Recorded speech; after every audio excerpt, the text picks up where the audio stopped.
नमस्कार, स्वागत है आपका इस बुलेटिन में और मैं हूं आपके साथ अवंतिका श्रीवास्तव। सबसे पहले जानकारी रायपुर से आपको दे दें, भूपेश कैबिनेट की बैठक खत्म हो चुकी है। सीधे आपको रायपुर लिए चलते हैं। सीएम भूपेश बघेल अब कैबिनेट की बैठक को लेकर जानकारी देने जा रहे हैं। तो कई अहम प्रस्तावों पर मुहर लगी है, इस बात की जानकारी सामने आई है। भूपेश कैबिनेट की बैठक खत्म हो चुकी है। इस बैठक के बारे में अब जानकारी देंगे खुद सीएम भूपेश बघेल। मुख्यमंत्री निवास में पत्रकार साथियों का स्वागत है। मेरे साथ आदरणीय रवि चौबे जी, हमारे वरिष्ठ मंत्री, आदरणीय मोहम्मद अकबर जी, आदरणीय डॉक्टर पीयूष कांत जी और खेल और युवा विभाग के मंत्री उमेश पटेल जी और हमारे प्रवासी लखमा जी उपस्थित हैं। मेरे सलाहकार भाई भी हैं, शर्मा जी, शुक्ला जी, आरपी सिंह जी और हमारे सीपीआर, डीपीआर सभी अधिकारी लोग भी उपस्थित हैं। मैं पुनः आप सबका स्वागत करता हूं। आज कुछ महत्वपूर्ण निर्णय हुए हैं। हर मंत्रिमंडल के बैठक के बाद, कैबिनेट के बैठक के बाद आदरणीय चौबे जी और आदरणीय अकबर जी दोनों संबोधित करते रहे हैं। आज कुछ महत्वपूर्ण निर्णय हुए हैं तो मैंने कहा कि मैं भी इसमें शामिल हो जाता हूं और कुछ बातें मैं कहूंगा, उसके बाद हमारे दोनों मंत्री आपसे बात करेंगे। पहली बात तो ये है कि लोगों की डिमांड भी थी, अनुसूचित जाति, जनजाति और अन्य पिछड़ा वर्ग, ये सारे डिपार्टमेंट एक ही हुआ करता था। अब इसे अलग अलग कर दिया गया है। इसमें एससी और ओबीसी अलग अलग विभाग होंगे, एसटी का अलग विभाग होगा, तीन विभाग होंगे इसका, जिससे सभी विभागों के, अनुसूचित जाति विभाग के, अन्य पिछड़े वर्ग विभाग के और ट्राइबल के काम है वो सुचारू रूप से संचालित हो सके। और इसी के साथ साथ जिस प्रकार से ट्राइबल एडवाइजरी कमेटी बना था, अभी बना है, संवैधानिक व्यवस्था है। राज्य सरकार ने निर्णय लिया है कि अब अनुसूचित जाति के लिए और अन्य पिछड़े वर्ग के लिए भी एडवाइजरी कमेटी बनेगी। अनुसूचित जाति सलाहकार परिषद और अन्य पिछड़ा वर्ग सलाहकार परिषद का निर्माण होगा, जिससे इन वर्ग के लोग शासन तक के अपनी बात कह सके और उन सुझावों का क्रियान्वयन भी हो सके। और इसके अध्यक्ष, जैसे ट्राइबल एडवाइजरी कमेटी के अध्यक्ष मुख्यमंत्री ही होते हैं, उसी प्रकार से एससी एडवाइजरी कमेटी और ओबीसी एडवाइजरी कमेटी दोनों के भी अध्यक्ष मुख्यमंत्री होंगे। और इसमें सभी पूरे प्रदेश भर के जो से सदस्य इसमें लिए जाएंगे। एक बहुत महत्वपूर्ण, दो महत्वपूर्ण निर्णय इसमें लिया गया है। और तीसरा निर्णय, अब चाहे शहरी क्षेत्र हो चाहे ग्रामीण क्षेत्र हो, इसमें सबको मिला के, पूरे छत्तीसगढ़ को मिला के छत्तीसगढ़िया ओलंपिक का आयोजन होगा। और इसमें उम्र की कोई सीमा नहीं होगी। उसमें बच्चे भी खेलेंगे, बड़े बुजुर्ग भी खेलेंगे, महिलाएं भी होंगी, तो सभी लोग इसमें भाग ले सकेंगे। उम्र की कोई सीमा नहीं और हर प्रकार के खेल का इसमें आयोजन होगा। चौथा जो महत्वपूर्ण निर्णय लिया गया है वो कृषि के क्षेत्र में अभी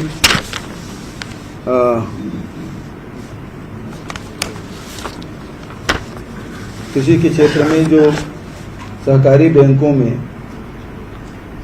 जो साख समितियों के द्वारा जो ऋण दिया जाता था, उस सीमा को बढ़ाकर 3 लाख रुपया तक, अब उसे 0% ब्याज में किसानों को ऋण मिलेगा, जिसमें हार्टिकल्चर है, फल है, उद्यान है, मछली पालन है, इसमें इस सबको जोड़ा गया है। एक बहुत महत्वपूर्ण फैसला। अभी तक के हम लोग उसकी सीमाएं कम थी, अब उसे बढ़ा के 3 लाख तक के कर दिया गया है। अलग अलग फल में, सब्जी में अलग अलग ऋण व्यवस्था होती थी, तो उसमें निश्चित सीमा रहता था कि जिसमें 0% ब्याज देते थे। अब उसे बढ़ा के 3 लाख तक उस सीमा को बढ़ा दिया गया है। एक और महत्वपूर्ण फैसला कि पूरे प्रदेश में अब चूंकि ऊर्जा उत्पादन में अब बहुत महत्वपूर्ण निर्णय पूरे राष्ट्रीय और अंतर्राष्ट्रीय स्तर पर हो रहे हैं और सोलर लाइट से ही हम लोग बिजली उत्पादन उसको बढ़ावा देने के लिए, सोलर को बढ़ावा देने के लिए, लेकिन सोलर से जो बिजली मिलती है वो दिन को ही है। ऐसे में जितने भी हमारे वाटर बॉडीज हैं तो उसके ऊपर में एक छोटा वाटर बॉडी बना दिया जाए और दिन भर में जितना बिजली वो पैदा करेंगे सोलर से, तो उसे पंपिंग करके ऊपर के तालाब में भर दिया जाए और फिर से उसे हाइडल प्रोजेक्ट के रूप में उपयोग करें ताकि रात को भी बिजली मिल सके। इस योजना को भी हम लोग हाथ में लिए हैं।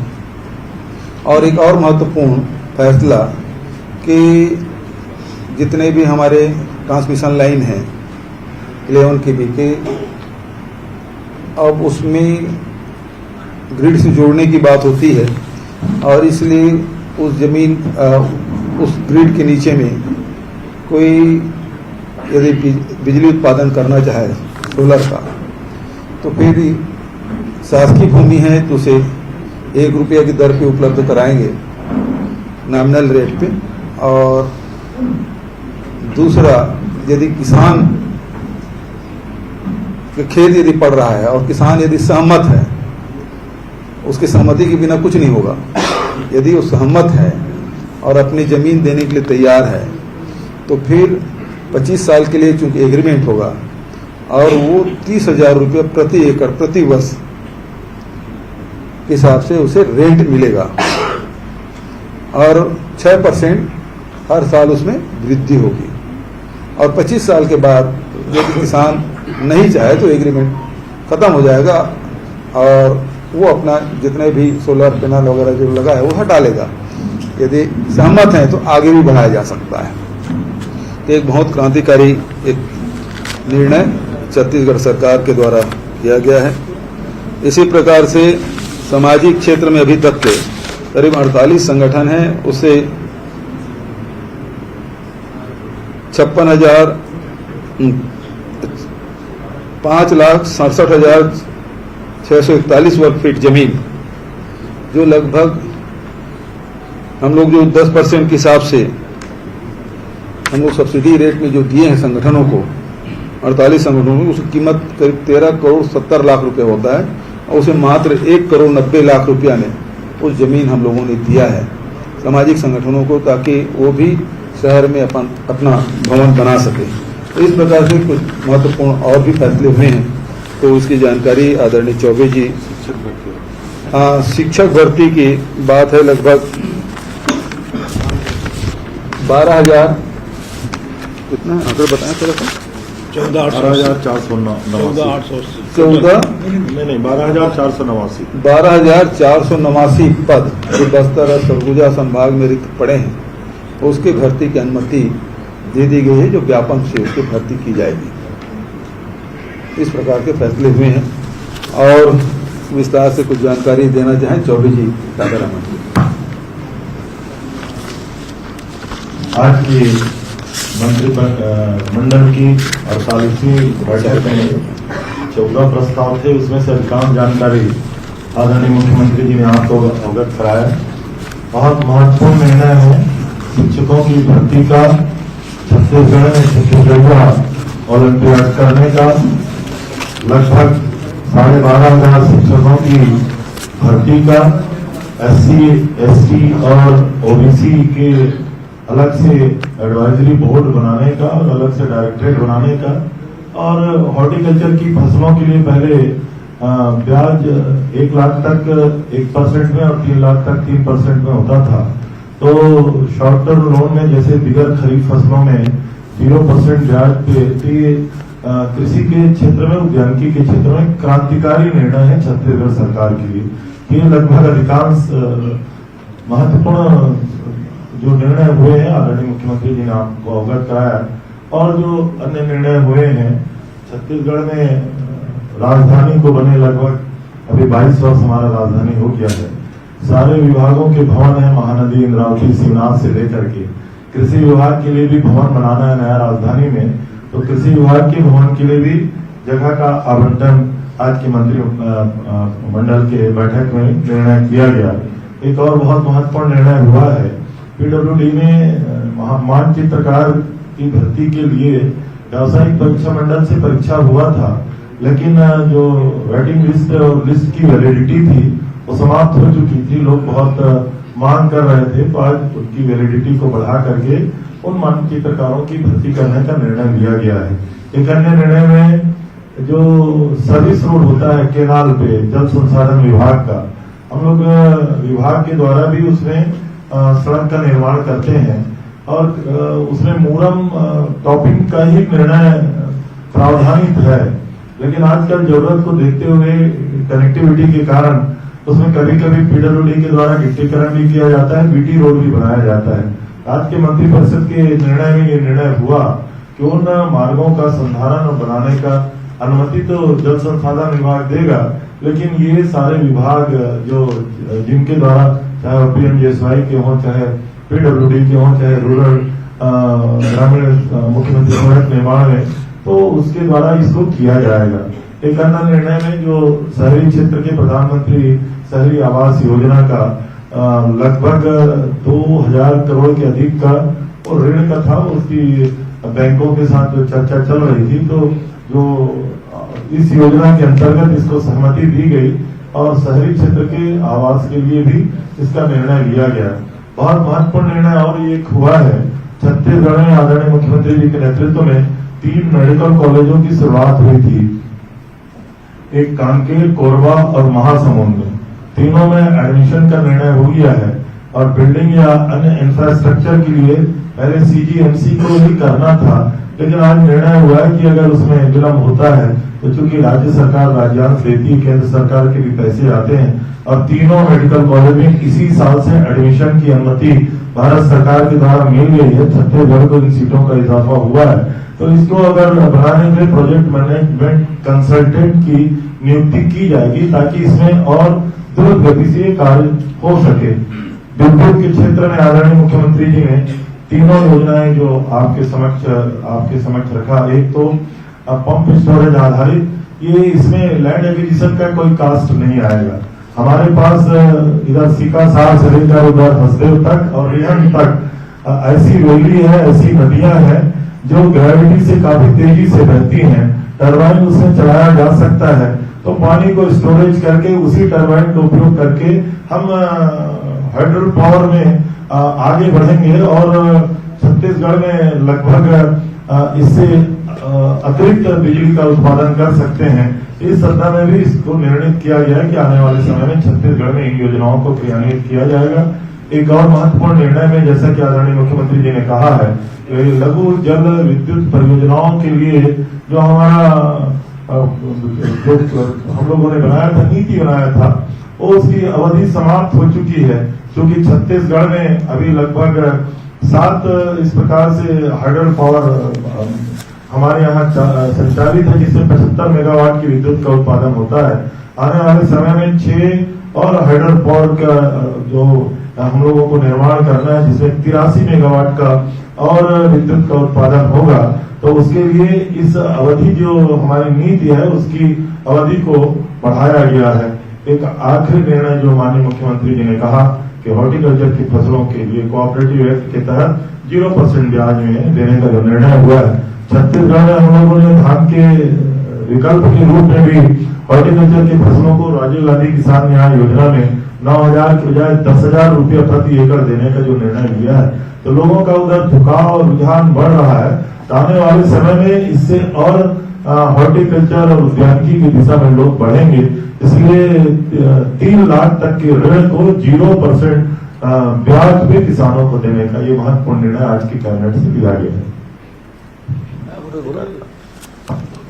अकबर भाई। आदरणीय मुख्यमंत्री जी, हमारे मंत्रिमंडल के साथीगण, सभी सम्मानित पत्रकार साथियों, सम्मानित बाकी सभी, आज जो भी निर्णय हुए उसकी जानकारी माननीय मुख्यमंत्री जी ने, माननीय रविंद्र चौबे जी ने दे दी है। इसमें 2 बातें और हैं। एक, आजादी का अमृत महोत्सव के अंतर्गत शॉर्ट फिल्म का निर्माण किया जाना है, इसके बारे में भी निर्णय लिया है। और ये BPP studio virtual Bharat private limited Chennai फिल्मी 25 दिवसों में इसका फिल्मांकन किया जाएगा। इसके अलावा एक निर्णय और इसमें जो जानकारी रह गई है कि राज्य शासन द्वारा जो अधिसूचित अनुसूचित क्षेत्र हैं, बस्तर और सरगुजा संभाग के अलावा गौरेला, पेंड्रा और कोरबा, इन जिलों के सर्वांगीण विकास के लिए वहां पे जो तृतीय और चतुर्थ वर्ग के कर्मचारी जिनकी नियुक्ति हुई है, तो उसके बारे में संभागीय स्तरीय पदों पर जो नियुक्त और जिला स्तरीय पदों पर जो नियुक्त हुए हैं, तो उनको उनकी प्रतिनियुक्ति, संविलियन, उनका स्थानांतरण, संलग्नीकरण जिला और संभाग के बाहर नहीं किया जाएगा। वो वहीं पे कार्यरत रहेंगे, वो दूसरे जिलों में या दूसरे संभाग में उनको नहीं भेजा जा सकेगा। तो इस प्रकार के सारे निर्णय की जानकारी आपके सामने है। अब माननीय मुख्यमंत्री जी से यदि आपको कोई प्रश्न करना है तो बात कर सकते हैं। मुख्यमंत्री जी, जी, और ओबीसी तीनों विभागों को आप अलग कर दिए हैं, इसकी जरूरत क्यों पड़ी? क्या योजनाओं का क्रियान्वयन ठीक से नहीं हो पा रहा था? और तीनों विभाग अभी एक ही मंत्री के पास रहेंगे और सचिव भी एक ही रहेंगे कि अलग अलग रहेंगे? देखिए, मंत्री तो 13 ही मंत्री है, उससे ज्यादा तो रख नहीं सकते हैं, है ना। तो विभाग तो हो सकता है 1 मंत्री के पास रहे या 2 मंत्री के पास रहे या 3 मंत्री के पास रहे, अलग अलग विभाग दिया। जब विभाग अलग अलग है तो अलग अलग मंत्रियों को दिया भी जा सकता है। अभी तो एक ही मंत्री के पास रहेगा, लेकिन डायरेक्टर जो है, सचिव भी हमारे पास लिमिट है, तो एक सचिव के पास कई विभाग हैं, अभी भी हैं। हो सकता है कि हो और हो सकता है दूसरे को दिया जा सकता है। जब अलग अलग हो जाएंगे तो अलग अलग सचिव भी दिया जा सकता है। लेकिन सबसे महत्वपूर्ण बात यह है कि डायरेक्टेड भी एक ही था, अब 3 डायरेक्टेड हो जाएंगे। मुख्यमंत्री जी, छत्तीसगढ़ियों और एमपी को लेकर के क्या कॉन्सेप्ट क्या था, ध्येय कैसे आया दिमाग में कि करने की आवश्यकता है और किस तरह को प्रोत्साहन मिलेगा? छत्तीसगढ़िया जो खेल है उसको बढ़ावा देना है, चाहे वो गिल्ली डंडा है, पिट्टूल है, दौड़ है, भंवरा है, बिल्लस है, लंगड़ी दौड़ है, कबड्डी है, खो खो है, रस्सी खींच है और 100 मीटर दौड़ है, लंबी कूद है। ये सब खेलों का 14 प्रकार के खेलों का आयोजन होगा, जो हमारे छत्तीसगढ़ में अमूमन सब खेलते हैं, चाहे शहर में चाहे गांव में। इनका आयोजन होगा जिसमें महिला वर्ग है, पुरुष वर्ग है, 18 वर्ष तक के, और उसके बाद 18 से 40 वर्ष तक के लिए, और 40 से फिर अधिक आय वर्ग के लिए भी खेलों का आयोजन होगा। ये जो आप लोगों ने सोलर वाला नया कॉन्सेप्ट लेकर के आया है कि किसान से अगर किसान परमिट करता है तो वो रेंट पे अपनी जमीन दे सकता है, तो ये किसको देगा? प्राइवेट प्लेयर्स को देगा या फिर सरकार को? देखिए, ये तो प्राइवेट प्लेयर ही आएंगे और एग्रीमेंट उनके बीच होगा।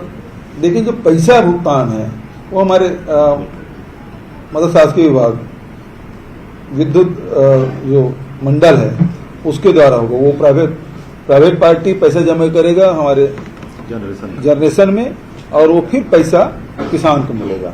तो किसान को पैसा मिले ये सुनिश्चित करने के लिए जनरेशन कंपनी से ही उसकी भुगतान की जाएगी, और कोई उसकी बाध्यता नहीं है कि आपको एग्रीमेंट करना ही होगा। आप नहीं देना चाहे नहीं दें। इस प्रकार से और अन्य राज्यों में इस प्रकार से प्रस्ताव हैं, और इसको अभी उनका डीपीआर बन रहा है। हम लोग भी उसका डीपीआर बनाएंगे, और इससे होगा कि हमारी जो थर्मल पावर है उससे सस्ती दर पे बिजली मिल सकेगी, और जो कार्बन उत्सर्जन जो हो रहा है उससे भी बचा जा सकेगा। और प्राइवेट किसान लेना चाहें तो बहुत आकर्षक, और धान की खेती में मान लो 25,000 रुपया बचता है, इसमें 30,000 रुपया सालाना उसको मिलेगा, कास्ट भी नहीं लगना है, और 6% की वृद्धि भी है हर साल। लेकिन कुछ प्राइवेट पार्टी जो है सीधे लीज कर रही किसानों को 40,000 रुपए तक में, कई लोग मेरे 25 दिया आपने जब ये पहले ही शुरू हो गया। मेरे इलाके में खासतौर पर काफी जमीन जो है अच्छा यह हमको बोले अच्छा, उसे ज्यादा मिल सके तो ज्यादा अच्छी बात है।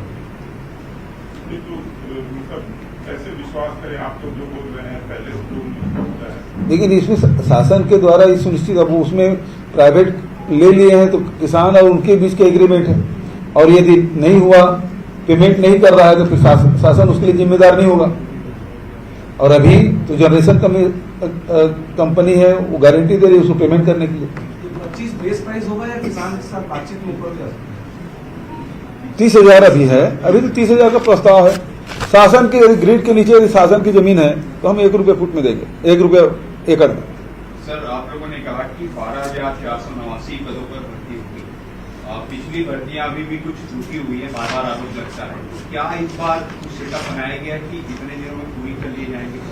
नहीं, उस समय भर्ती परीक्षा हो गया, परीक्षा के बाद पुलिस वेरिफिकेशन का है तो वो तो कराना ही पड़ेगा, और नहीं तो नौकरी के बाद पुलिस वेरिफिकेशन यदि निगेटिव आ गया फिर क्या होगा। इसलिए उसको पहले से करा रहे हैं। बहुत सारे पिछले अनुभव जो है वो अच्छा नहीं रहा, इसलिए पुलिस वेरिफिकेशन करा रहे हैं। और अधिकांश उसमें ज्वाइन कर लिए हैं, कुछ बचे हैं, वो ज्वाइनिंग हो जाएगा। लेकिन इसमें ऐसी कोई बात तो है नहीं। लेकिन चुनाव से पहले हो जाएगा। हमारे को, हम तो जल्दी करना चाहेंगे। सर, पिछले दिनों 10,000 अन्य भर्तियों की घोषणा हुई थी, ये उससे अलग है कि 10,000 से नहीं, अब वो 12,489, वो 10,000 की जगह 12,489 करेंगे। ये 30 विभागों का जो गठन हो रहा है, इसका कोई पॉलिटिकल इक्वेशन भी है क्या? 3 विभागों का जो गठन हो रहा है, देखिए, इसी सीधी सी बात है कि इन वर्गों को इससे लाभ मिलेगा। अपनी बात है शासन तक के रख सके, मुख्यमंत्री के साथ मीटिंग होगी और वो सलाह देंगे, और हो सकता है उसमें बहुत सारे निर्णय उसमें पक्ष में हो, तो फायदा होगा समाज। जो है क्रियान्वयन, अभी योजनाओं का क्रियान्वयन ठीक से नहीं हो पा रहा था, इसलिए तीनों विभागों को अलग करने की जरूरत। समाज की डिमांड भी थी, और क्योंकि ये बहुत बड़ा वर्ग है, अनुसूचित जाति, पिछड़े वर्ग और ST, तो बहुत बड़ा हो जाता था। तो इसलिए डायरेक्टरेट एक होने के कारण से क्रियान्वयन में कहीं कहीं दिक्कत तो आती थी। लेकिन इसे 3 अलग अलग डायरेक्टरेट होंगे, हर वर्ग के लिए अलग डायरेक्टरेट हो जाएगा, होने से उसका लाभ मिलेगा। इसमें जो प्राइमरी स्कूल जैसे आपने कनिष्ठ बोर्ड बनाया हुआ है, एग्जाम व्यापक के थ्रू है, तो जो प्राइमरी स्कूल के टीचर्स वगैरह होंगे वो कनिष्ठ बोर्ड के थ्रू ही होंगे या व्यापक थे हो, क्योंकि उसमें हाई कोर्ट में उस प्रकार से अध्यादेश जारी हुआ था, लेकिन उसको हाई कोर्ट ने उसको अमान्य कर दिया। व्यापक से एक सवाल है, आवास जो आश्रम आवासीय स्कूल जो होते हैं आदिम जाति विकास के अंतर्गत, तो ओबीसी के लिए अलग से रिक्रूट क्या, ST के लिए अलग से रिक्रूट क्या, इस तरह से? अब ये सब सलाहकार परिषद में से बात आएगी तो सब कुछ संभव भी हो सकता है। और इसके अलावा शहरी जो आवास के लिए कितने आवास और